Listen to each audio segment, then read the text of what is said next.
privilege to welcome you all to this fireside chat with one of the most influential and widely respected figures in global diplomacy, Dr. S. Jaishankar, India's Minister of External Affairs.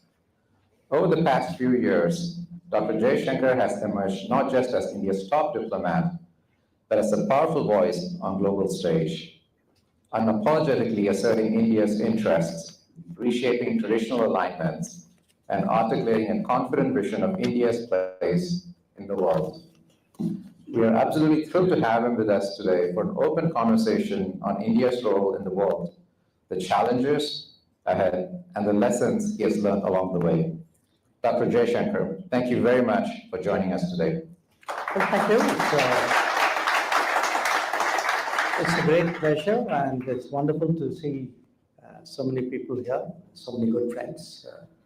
So I'm in your hands. So let's start. You have served under both Congress and the BJP governments, and you played a pivotal role in shaping India's foreign policy, from the US-India nuclear deal to today's emphasis on strategic autonomy. Over this time, how has your worldview evolved, and how do you see India's place in the world today? Well, I actually joined under a government which was known as the Janata Party, which was many, many years ago. And other than the Congress and BJP, of course, in between we had what were called third front or coalition governments as well. And I mention it because over many years, yes, India has changed, world has changed. And world views reflect those changes, both of ourselves, there's a self-perception there, as well as how you see the world. And if I were to sort of drill it down into two broad points, one would be that, today, if you take, let's say, the top 5 economies, they are very different from what they used to be. If you were to use any metric of influence, it's quite different. So you had a rebalancing in the world, accelerated by globalization. And we are heading towards what most people would regard as an era of multipolarity, which is many centers of power and influence, and which are autonomous of each other and pursue their particular interests. So that's the global landscape. So where my worldview is concerned, I mean, in a way, it would derive from what does India have to offer in such a landscape. And I think India does have to offer a lot because, one, we would be a rarity today in the world, a civilizational state, a society which can trace its history for thousands of years and which still today is a nation state. There are very few like that anymore. Two, we would definitely have a lot to offer as not just as the most populated country in the world, but the largest pool of talent in a way, in an era where talent and human resources is going to count for more, the era of AI.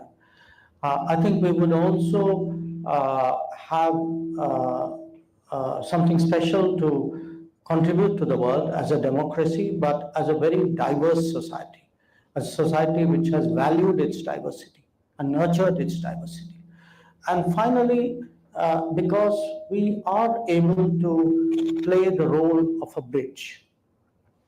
I mean, these are not the easiest times in the world, but if you ask yourself, okay, how many countries are able to pick up the phone and talk to Russia and Ukraine, Israel and Iran, or the global north and global south, I would suggest to you there are not that many.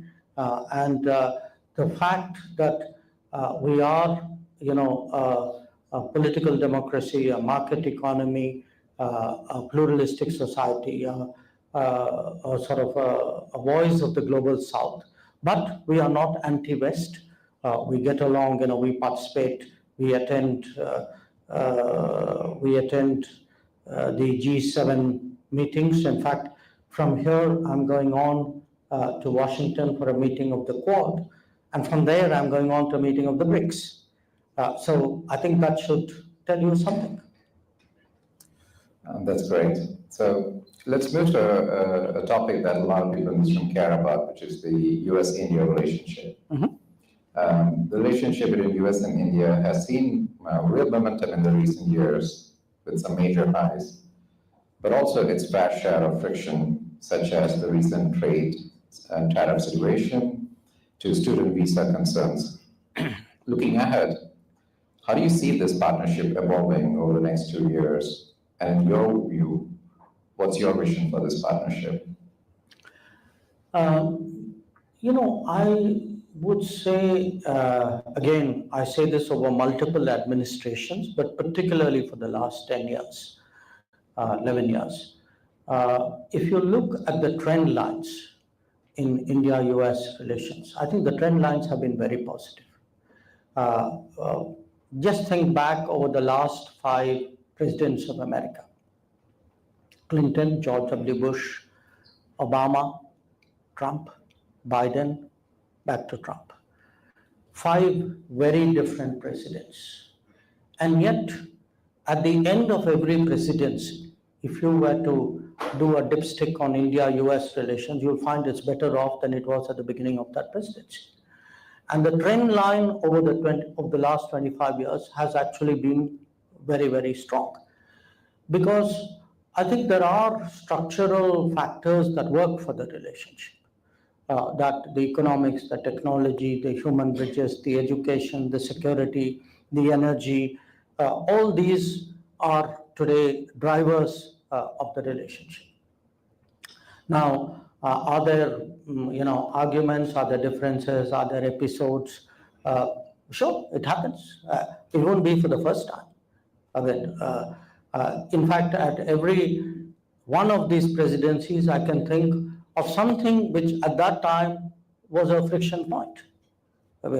I remember even the time when I was ambassador here.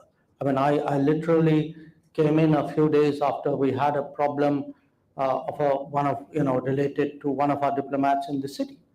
And then I had to deal with 301 issues, with compulsory licensing controversies, with plans to sell F-16 aircraft to Pakistan. We dealt with it. So it's not, relationships will never be free of issues, even I would say differences. I think what matters is the ability to deal with it and to keep that trend going in the positive direction. Now, you spoke about trade. Yes, we are in the middle, hopefully more than the middle, of a very intricate trade negotiation. Obviously, my hope would be that we bring it to a successful conclusion. I cannot guarantee it because there's another party to that discussion. But no question, we do think today that trade, there will have to be give and take. And just like the US or people in the US may have views about India, people in India have views about the US too. And we'll have to find a kind of a meeting ground there. I believe it's possible. And I think we'll have to watch the space for the next few days. Okay, thank you. So let's move on to a topic that you've spoken a lot about, which is the Russia-Ukraine situation. India has drawn both praise and criticism for its stance on the Russia-Ukraine conflict and its assertiveness on the global stage. How do you balance India's national interest with global expectations, especially from the Western partners? Well, it's one of those subjects where you are very tempted to say, I told you so. And why I say that is 2.5, in 2022, when things were very different, when the public mood was different, when the debate was very different, we took the position saying, look, you're not going to be able to resolve this matter on the battlefield. That that this is not, this is not the era of war, that there has to be negotiation, there has to be diplomacy between these countries. And in fact, initially, frankly, that was not a very popular line to take. Even when people spoke about diplomacy, it was more that you gather a set of countries to castigate Russia. I mean, that was their right. But the point was, it was not very helpful to getting a resolution of the issue. Now the world has come around. I mean, I've been in Europe twice in the last month. And what I now hear in Europe is an interest saying, yes, we need to sit down and talk, and we need to talk the sooner the better. Which is fine. I mean, that's the position we have advocated. We also feel they need to talk directly to each other rather than take positions which are in a way posturing or signaling rather than actually getting down to the brass tacks. So at some stage this is going to happen. Now, I'm not sure that this passage of time, very frankly, has been helpful to the West. In fact, I would argue that the longer it has taken, in many ways, many more issues have come to the fore, which were not there a year ago, 2 years ago, 3 years ago. So, but that's water under the bridge. Today, we are quite willing to do anything we can to contribute to that engagement process. And in fact, in the course of the last 3 years, we have fairly regularly, we've had conversations in Moscow, which we have shared with Kiev, vice versa. Whenever any other country or any other party has tried to do something, if we could be helpful to that process, we have done that. It could be on the grain corridor. It could be on fertilizer supply. The grain corridor was led by Turkey at that time. The fertilizer issue was led by the Secretary General of the UN. There was an effort to stabilize the nuclear power station in Zaporizhzhia. We worked with IAEA head, Mr. Grossi. So if there's anything we can do, we are willing to do. But for us, a common sense way is to negotiate a solution to it, because quite honestly, there's no other way. With growing calls to de-risk from China, how is India positioning itself as a viable alternative for economic and strategic partnership with the rest of the world? Well, we are positioning ourselves, quite frankly, on our own. I mean, meaning for our own good. It is, to me, unthinkable that an economy which is the 5th largest in the world, which would definitely by the end of the decade be the 3rd largest in the world, not have a significant manufacturing base. Because if you don't have a manufacturing base, you're not going to get innovation and technology, which is a corollary of manufacturing. And if a country like us, with our human resources and talent, doesn't have that technology and innovation, honestly, we are wasting our human talent. So if I were to work this backwards, to me, in a way, our economic future and all the possibilities, when we speak about AI and you speak about EVs and you talk about space and drone and underwater, I mean, these are all within the realm of possibility. If we actually gear up to have the capability and the human resources, the trained human resources, and the culture of creativity and innovation to deal with it. So how do you do that? One, to frankly make the country easier to do business, which has been very much the focus in the last decade. To make it much easier, not just for business, but for people to live, ease of living. You de-bureaucratize, cut down the rules, the paperwork. try to create a modern infrastructure, which has been very much the focus of our efforts here, and where, in a way, I would argue, where really very big changes have happened in the last decade. If you look at some of the numbers, and quite honestly, if one were to even look at the comparative state of infrastructure, I think there's a lot to be said for what is happening in India.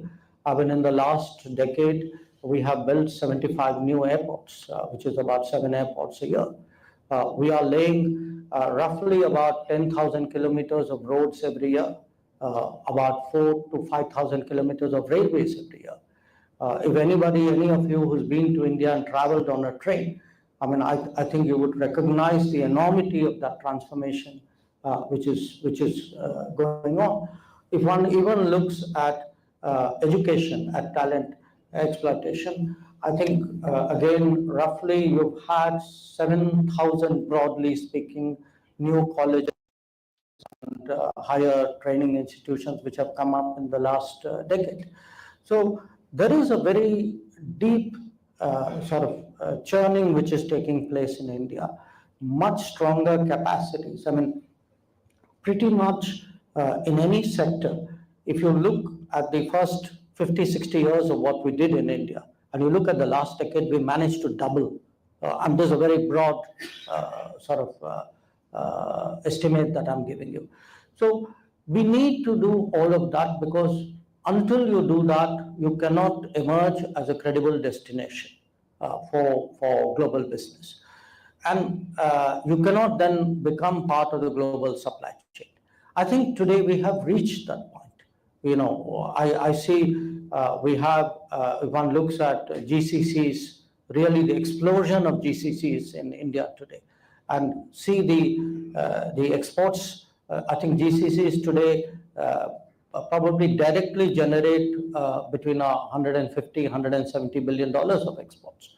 Or if one even looks today at how sort of relevant we have become to finding effective solutions in many areas. Digital public infrastructure would be one.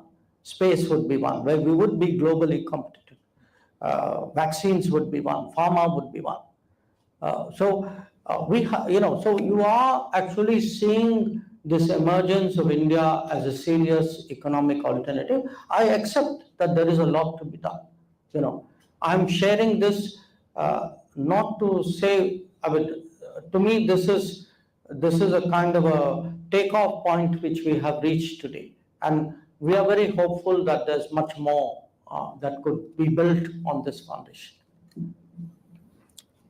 You mentioned that you're going to DC for the Quad meeting. Mm-hmm. So it would be great to hear what your objectives are for the Quad meeting. And how do you see India's role evolving in the Indo-Pacific, especially amidst the growing tension between the US and China? You know, the Quad is a very interesting mechanism, partly because it was an international commitment which resurfaced during President Trump's first administration. So when one looks at what happened in whose tenure, this is certainly one where actually it was a new commitment made by the United States under President Trump. Okay. Now, there's been a lot of progress since 2017 when it was restarted. And again, it was interesting that the first international meeting of the Trump 2 administration started with a Quad meeting again. But it was on day one. In fact, Mr. Rubio had just got sworn in and we all walked into his office 1 hour later. Now we've given him some time to catch his breath, and we're going to be back there to see, to do a stock taking and look at how we should take this further. But there are a lot of issues that we need to discuss in the Indo-Pacific.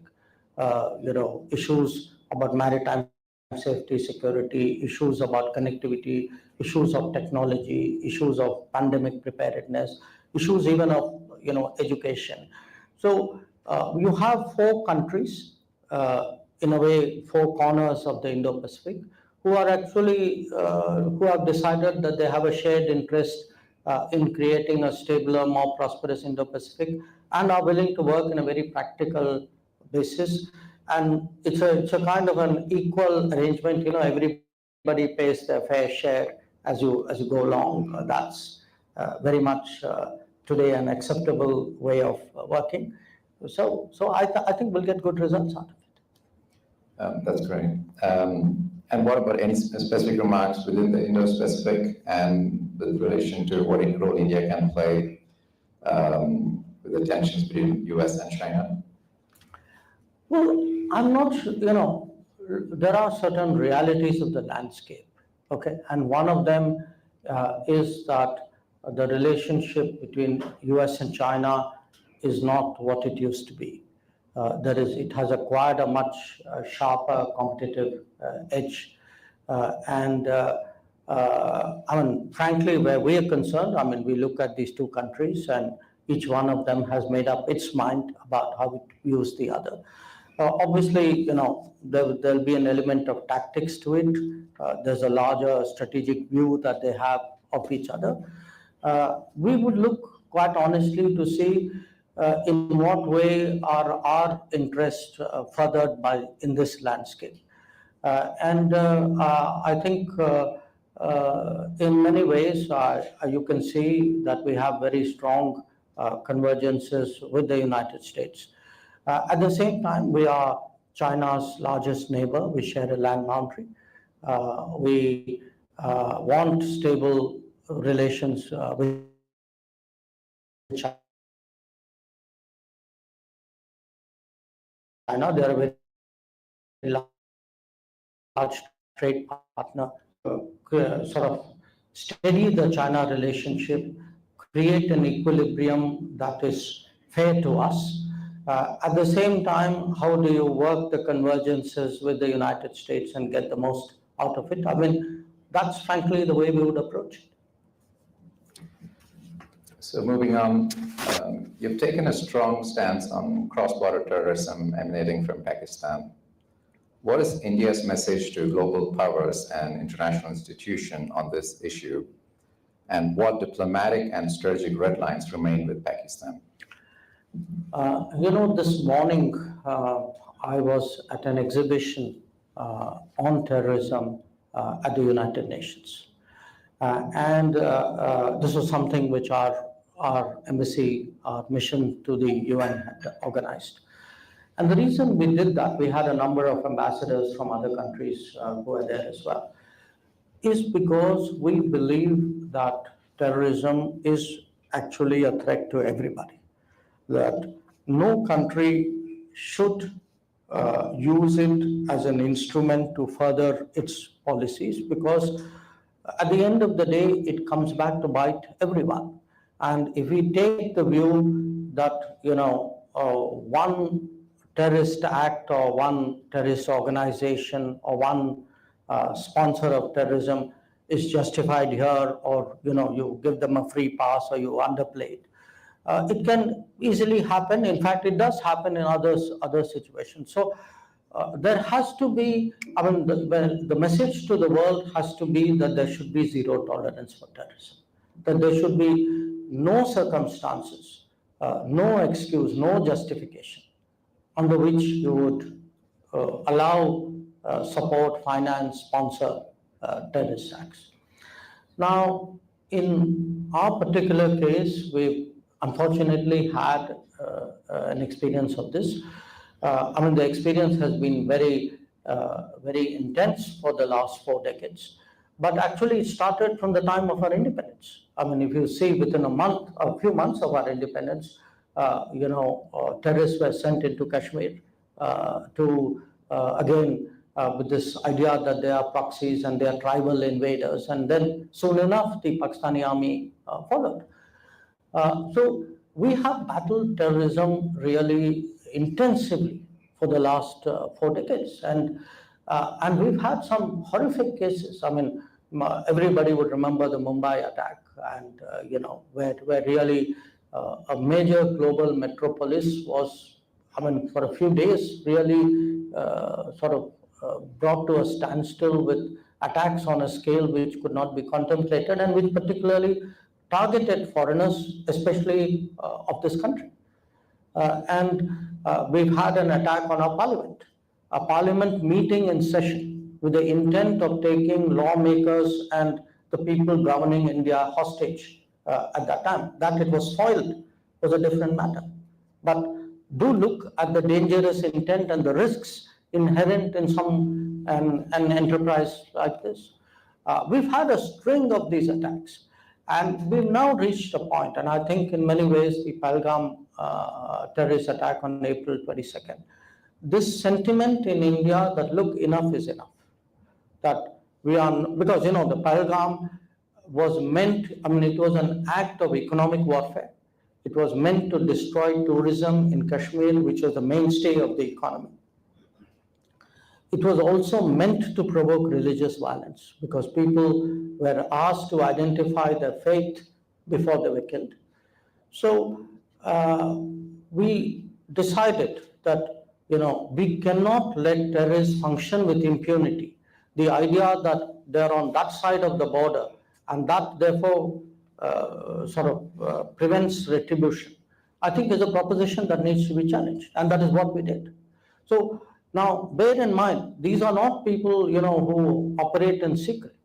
I mean, these are terrorist organizations who have the equivalent of their corporate headquarters in the populated towns of Pakistan. Everybody knows what is the headquarters of organization A and organization B, and those are actually the buildings, the headquarters that we destroyed.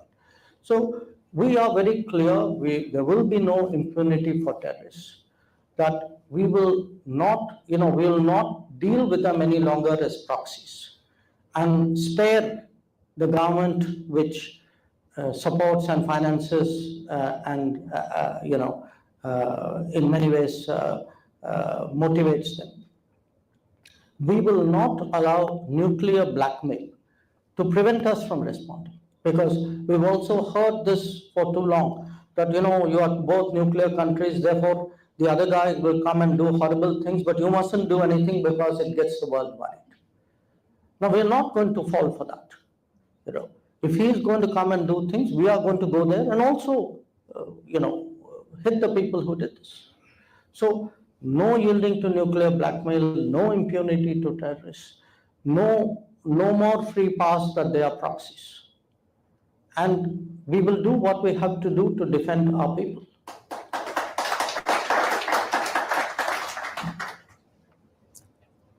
India has been active in forums such as the G20 and the UN.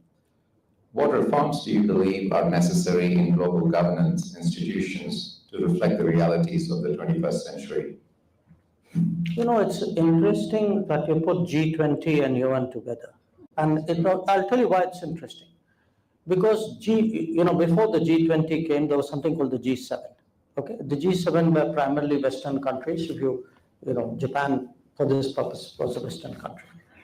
Now, the G7 finally reformed. It reformed under compulsion. That when the global financial crisis of 2008-2009 happened, the G7 realized, G7, G8, because Russia was part of it then, they realized that they couldn't handle this on their own and they needed to expand it and bring in other countries, and that's how the G20 came about. Now, the UN Security Council today faces the same predicament as the G7, which is, if you look at the big issues of the day, actually they've not been able to do very much. Well, you have what's going on in Gaza. You saw there's a war going on in Ukraine. You had this Iran-Israel stuff. You had the biggest challenge of the century in the pandemic. And I ask you, where was the UN in all of this? Nowhere.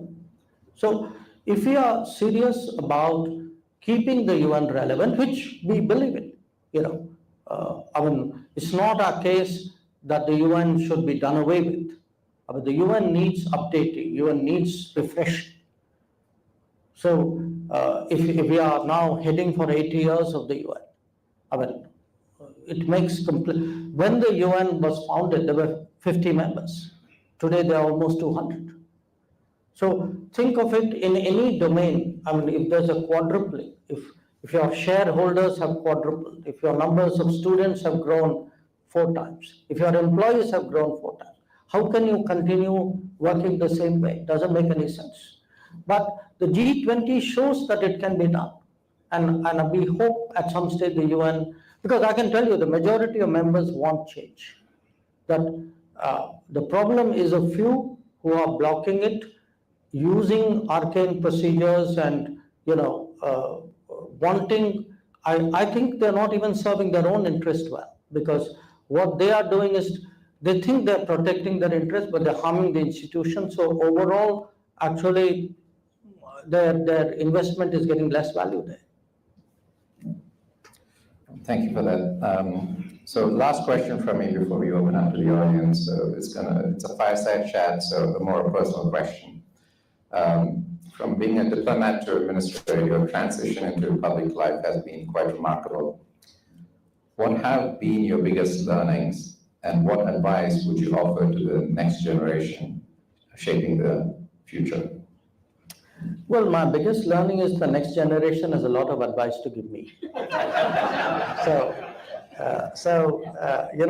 It's amazing today how interactive the world is. For me, really a discovery how interested people are in foreign policy. During the last general elections in India, as part of the campaign, I would go to what I would consider maybe third level, fourth level cities and towns of India. And I was honestly taken aback at the level of interest in the world, level of understanding of what was happening, level of questioning about what we are doing, and I was quite serious. I get honestly a lot of advice, and sometimes very good advice about how we should be engaging the world. What to me, I take heart because as a student of history in a way, I've always felt that many of India's problems in the past, I'm talking of distant past, hundreds of years ago, 500 years, 600 years, maybe more, was we were impervious to the changes which were going on in the world. So it could be changes which happened in West Asia and the Middle East. It could be changes which happened when sea power, when Europeans were able to harness sea power and go about establishing their influence. So in a way, we kind of were engrossed in a world of our own and missed a lot of what was happening in the global environment. Today, I really, if you ask me, obviously as a minister, my primary responsibility is to secure my country's interests. But beyond that, to me as a personal mission, it would be how do I heighten interest in foreign affairs in the country, which I believe is necessary for a world where a globalized world, a more technology-centered world, where young people should understand that anything which happens in some other part of the world can impact them. And I'm very heartened by what I see. I feel today young people in India are very connected to what is happening in the world. It's not without its challenges, that connection, because they have expectations and aspirations which come out of it. But all in all, I would say to me that has been a very, very big source of satisfaction. Okay, with that, I think we'll open questions to the audience.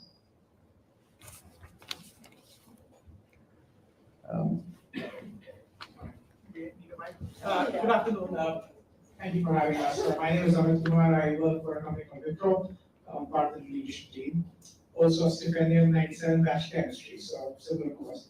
I want to take you away a little bit from what you do to who you are, something similar to what you asked.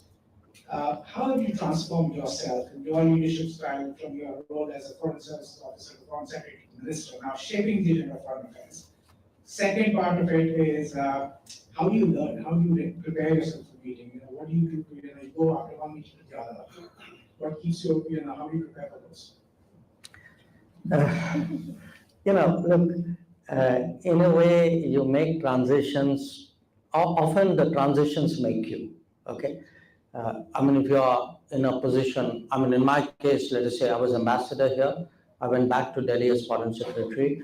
I briefly was in the corporate world, and then I came into the political world. Each one, the foreign secretary bit wasn't that hard because it was an extrapolation of what I was already doing. But my first transition shift was really to move into the world of business, where the metrics, the expectations, the working style was very, very different. I think a lot of it is to adjust to that, and there has to be a desire to prove yourself and try to do better in a new environment than the people who are already inhabiting it. Now, that's not, for me, that unnatural, because if you look at really what a diplomat does, we are parachutists, okay? We land in a country, and our government, in a matter of a few days or not weeks, expects us to know everything about it and give very serious professional advice about how that society works. So you are, in a way, naturally adaptive. You have to be on the go. And why I'm saying that is, and I apply, in a way, did the same with politics. And frankly, it's amazing how much you can learn by imitating people. You sit in an environment, you watch people. It is like a best practices. I entered cabinet, okay? So I'm new to politics. Now, I know my subject. I know the foreign ministry side of it, but I don't know the politics side of it. And you learn politics by watching people who are frankly better than you, longer than you, more experienced than you. And you absorb to a point where you come up to their level. That's why best practices are best practices. But the preparing, I just put a simple proposition to you. At the end of the day, you have to work very hard because there's no getting away from it. But certainly in politics or in diplomacy, you have to try to put yourself in the shoes of other people. If I were meeting you, I would try not only to know everything about you, but I would try to imagine what you would be thinking about me, or what you would be thinking about the problem which we are meeting about. And that's not that easy to do. You have to make that effort, which means you have to be interested in other people. Not just a biodata, not just a balance sheet. Ideally, if I were meeting you, I would like to know about your life, what you do, what your interests are, what have you done before, so that it's. So now, if you've been doing it for some time, now, for example, I've just done 6 years as a minister. I pretty much know all the other foreign ministers of the world, and I make it a point to have that relationship, with them, not just business done, transaction over, but you sit and discuss other things, sports, whatever. You take your pick. I think that makes a big difference.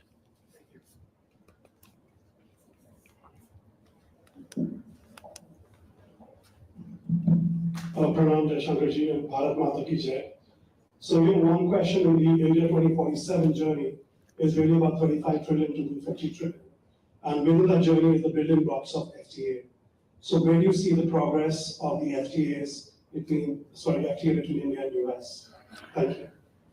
With the US, it's not an FTA. It's something called a BTA, Bilateral Trade Agreement.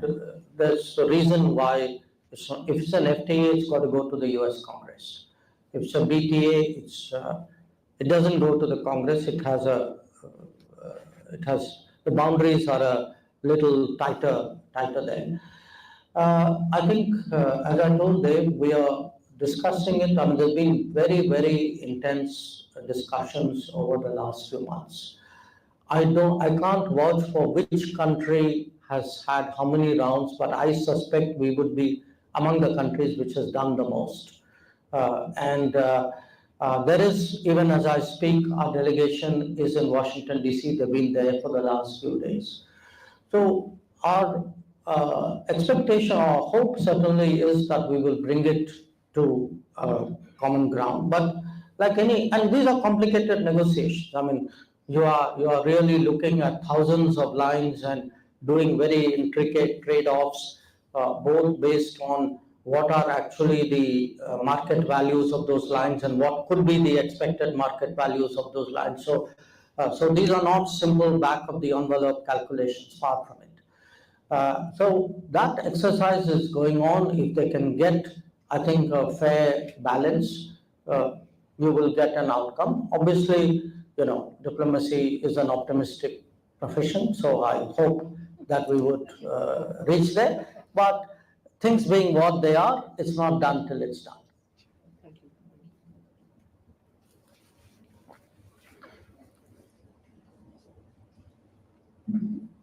Thank you, Dr. Jaishankar, for being here. Through Goyal, I run an investment management firm that invests in India.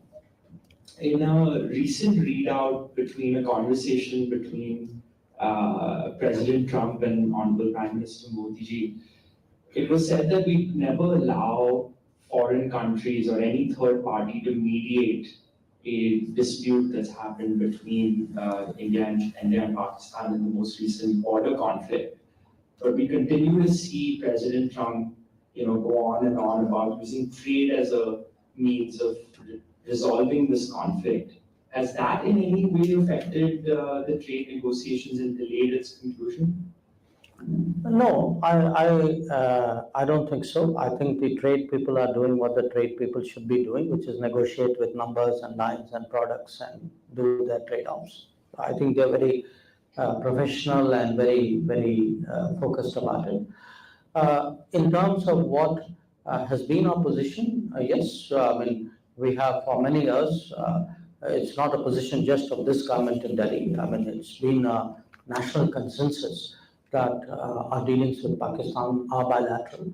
And in this particular case, I can tell you that, I mean, I was in the room when Vice President Vance spoke to Prime Minister Modi on the night of 9th May, saying that, the Pakistanis would launch a very massive assault on India if we did not accept certain things. And Prime Minister was impervious to what the Pakistanis were threatening to do. On the contrary, he indicated that there would be a response from us. This was the night before, and something, the Pakistanis did attack us massively that night. We responded very quickly thereafter. And the next morning, Mr. Rubio called me up and said the Pakistanis were ready to talk. So I can only tell you from my personal experience what happened. The rest I'll leave to you. We have time for one more question. Kumar Verma, pleasure to be here.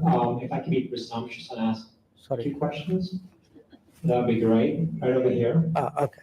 The first question is that given the Trump administration's view on how international framework should exist, which seems to be an unpenned of decades of how countries operated with each other, your own comments about the inefficacy of the UN at the moment, what kind of international eco framework would you like to see happening where India would have a more prominent seat at the table given what's going on right now? If you could, in a way, re-envision the UN, what would it be? Look, obviously everybody to some degree are in it for themselves. So I'm not pretending that I'm not. But I don't think we are in it just for ourselves. You don't today have a single African country. You don't have a single Latin American country. I mean, these are big continents who are not represented in key decision-making circles as permanent members of the Security Council. So it's not for us, this is not about, okay, guys, make a little space there and I want to get it. We need some kind of systemic overhaul. If there isn't some sense of basic fairness and some sense of basic representation, you're not going to get people around the world to agree that this is a institution or this is a way of problem solving in which we all have stakes. Because today a large part of the world thinks we don't have stakes, and why should I listen to them? So if you are to restore the credibility or the effectiveness of the United Nations, I think you need a basic reform. Now, obviously, I think India has very good credentials, but again, I make one point to you. It's been our position saying, put it to vote, open up the UN to reform. Let countries who believe that they are members, they are candidates, credible candidates, put their candidatures forward. Let it be democratic, let the world vote on it. But what we have seen is actually even that exercise is not being allowed to take off. So we need something which is fairer, not only because it's the right thing to do, but frankly, it's a smart thing to do. If it is not fair, it's not going to work. The second question. Okay, keep it very quick. Very brief. How much of the India-US relationship do you feel is defined by its stance on China?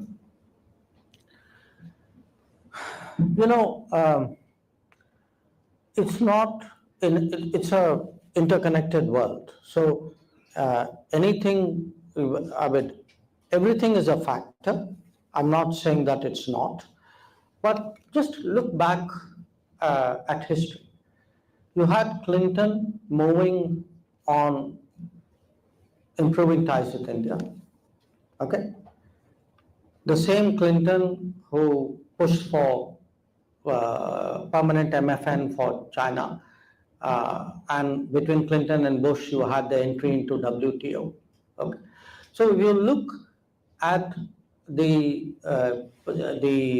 policies of the United States vis-a-vis China and the policies of the United States vis-a-vis India, it's not like you had people advocating for India who were against relations with China. Often they were the same people or the same administration or the same people within that administration. So I think it's a very gross oversimplification to make India-US about China. In fact, it's not just an oversimplification. I think it's even misleading at times. I can give you so many other things this relationship is about. We have such a big Indian community which contributes so much to this country. I think it's been a game changer. Now, it's got nothing to do with China. We have today a very strong economic connect. Look at our trade numbers and look at the relevance of that trade to our respective economies. Look at our technology connect. Look actually at, we cooperate. Again, people tend to take even defense or security cooperation as something, there's that tendency to point it towards China. But I ask you to look at the other coast. I mean, we work to keep the Arabian Sea safe for global shipping. So this is an age of oversimplification. I urge you not to fall into that. I think world is much more nuanced. There is much more multi-causal. We have many more interests than just one country. I would certainly like to believe that, the relationship is going well because there is great merit in me. Okay. Dr. Jaishankar, thank you so much for taking time from your very busy schedules for this fireside chat. We're very grateful. Thank you again. Thank you.